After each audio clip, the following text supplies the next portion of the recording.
اگر آپ کسی ملک کے صدر ہوتے تو کیا کرتے؟ میں سمپل ایک کام کرتا, میں دو رکعت نماز نفل مسجد اقصی میں پڑھاتا اپنے ملک کو. چلیں جی, حج کے بعد جو بھی حج کے لیے اپلائی کر رہا ہے اس نے 2 رکعت نفل پڑھنے مسجد اقصی میں. پہلے میں جا رہا ہوں, ایک بھی ہیڈ آف اسٹیٹ 2 رکعت اقصی میں پڑھنے جائے گا, کہانی ختم ہو جائے گی.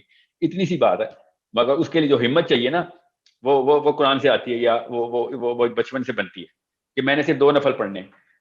جب ہینری کسنجر نے کہا تھا نا کہ میں سینکشنز لگانے آیا ہوں شاہ فیصل کو, تو شاہ فیصل نے کہا تھا میں مان لیتا ہوں تمہاری ساری باتیں, کوئی ٹینشن ہی نہیں ہے, بس مجھے مسجد اقصی میں 2 نفل پڑھنے دو. ہینری کسنجر اسٹارٹ سویٹنگ کے ہیں, یہ کیا تو نے بات کر دی یار, تو نے تو نہ کرنے کی نیت کی ہوئی ہے, میں تیرے لیے آفر کر رہا ہوں. یہ ہینری کسنجر جو امریکن فارن منسٹر تھا, میں تجھے آفر کرنے کے لیے آیا, تو سینکشن کے اوپر یہ کہہ رہا ہے میں نے 2 نفل پڑھنے ہیں. حالانکہ کیا تعلق ہے 2 نفل پڑھ لے گا اگر شاہ فیصل سے جا کے. It is the biggest statement کہ now we call this as part of our qibla, کہ yeah, this is something which is as important to us because وہاں پہ پھر آپ you conquered it. If your head of state is there, you conquered it literally.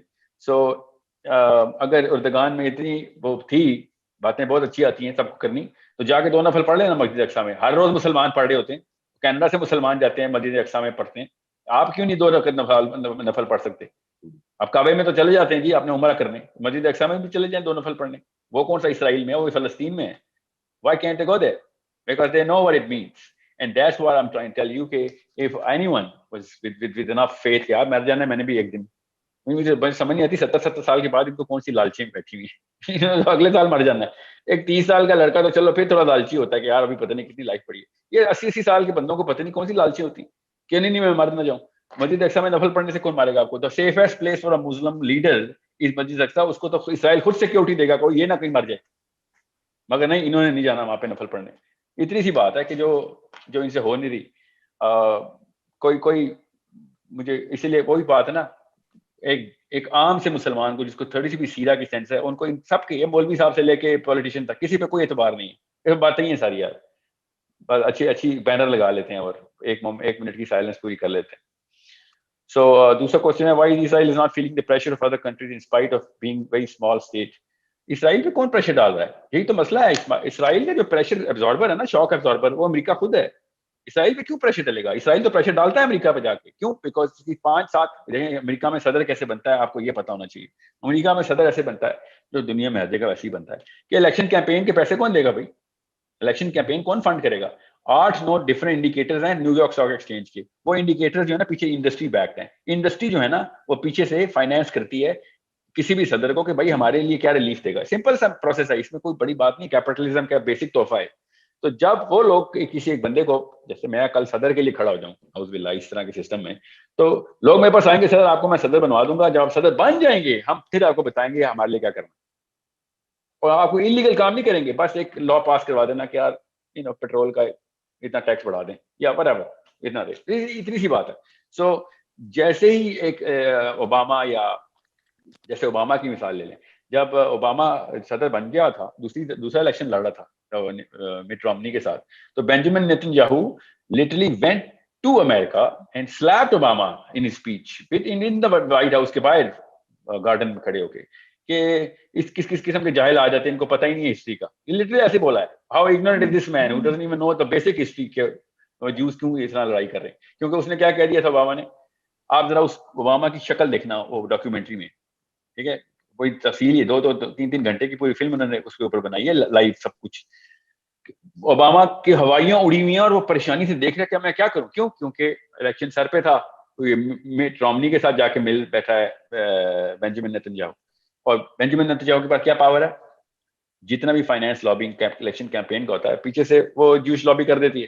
تو وہ election کیسے جیتے گا؟ Vote تو خریدنے پڑتے ہیں. جتنے بھی یہ ڈنر ہوسٹ کرتے ہیں فنڈ ریزنگ کے, وہ تو ٹیبل ایک پلیٹ $8,000-10,000 کی خریدی جاتی ہے کسی کہ وہاں پہ وہ ڈنر پہ آئیں گے اور اپنی طرف سے انڈورس کریں گے کہ یس وی آر ود یو. تو جس کے پاس جتنا ٹلٹ آئے گا مین لابی کا, وہ جیت جائے گا. سمپل. تو اگلے الیکشن کے لیے کر رہے ہوتے ہیں. اس لیے تو میں ڈیموکریسی کے خلاف ہوں کہ یہ 5-5 سال کی ٹرمز دیتے ہیں. اگلے الیکشن کے لیے ابھی سے تیاری ہو رہی ہے, پہلے دن سے ہی اگلے الیکشن کی تیاری ہو رہی ہوتی ہے. یہ this is the grade, this is why any sane person would be like, yeah, how can you possibly think you're sincere to the bigger cause because you're just about yourself. Naturally تو election ہی نہیں جیتے گا اگر تجھے وہ والے فائنینسر ساتھ نہ ہوئے تھے. So this is a problem everywhere. So Israel basically اپنے مومنین کی بنا کے اوپر، جو دنیا میں مومنین پھیلے ہوئے ہیں اس کے، ان کی کتاب کے ماننے والے، ان کی بنا کے اوپر وہ پریشر ڈالتا ہے. اسرائیل کو کوئی خاص سیاست نہیں آتی، ان کے اپنے مومنین اپنے کاز، اپنی کتاب سے سنسیئر ہیں. 80 لاکھ مومنین ہیں ان کے خالی. ہمارے 1.5 ارب جو ہے نا وہ منافقین. اس لیے کوئی ایک بھی بندہ سر بھائی اپنی سوچ رہے ہیں، اپنے بہن بھائی اور اپنے بچوں کو انگلینڈ سیٹل کروں گا میں. ایک پرائم منسٹر آتا ہے اس کو انگلینڈ میں چوری پکڑی جاتی ہے، دوسرا آتا ہے اس کو پتہ نہیں کون سے ملک میں چوری پکڑی جاتی ہے.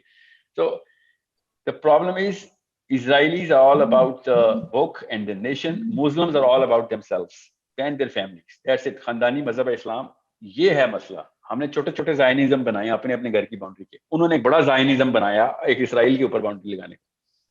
سمپل. اور تو کوئی فرق نہیں ہے.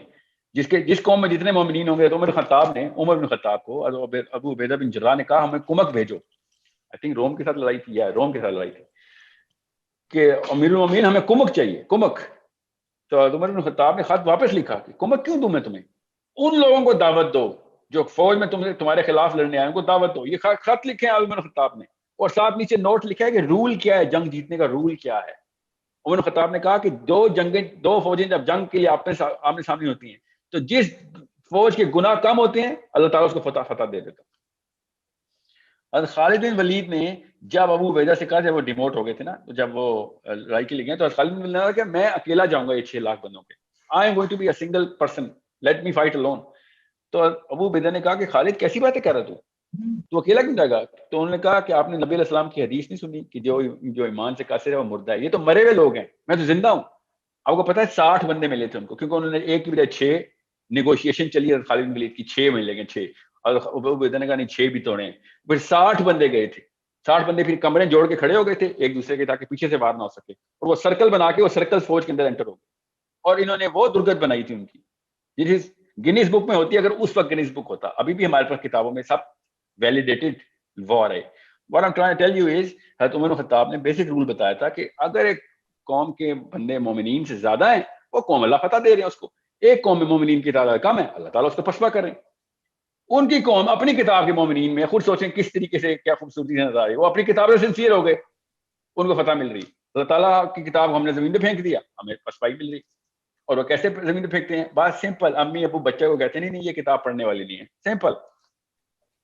I swear to you ایک بندے کو تلوار اٹھانے کی بھی ضرورت نہیں ہے. یہ پیسوں کی لڑائی ہو جانی تھی خالی. اسرائیل تلواروں سے نہیں پیسوں سے جیت رہا ہے.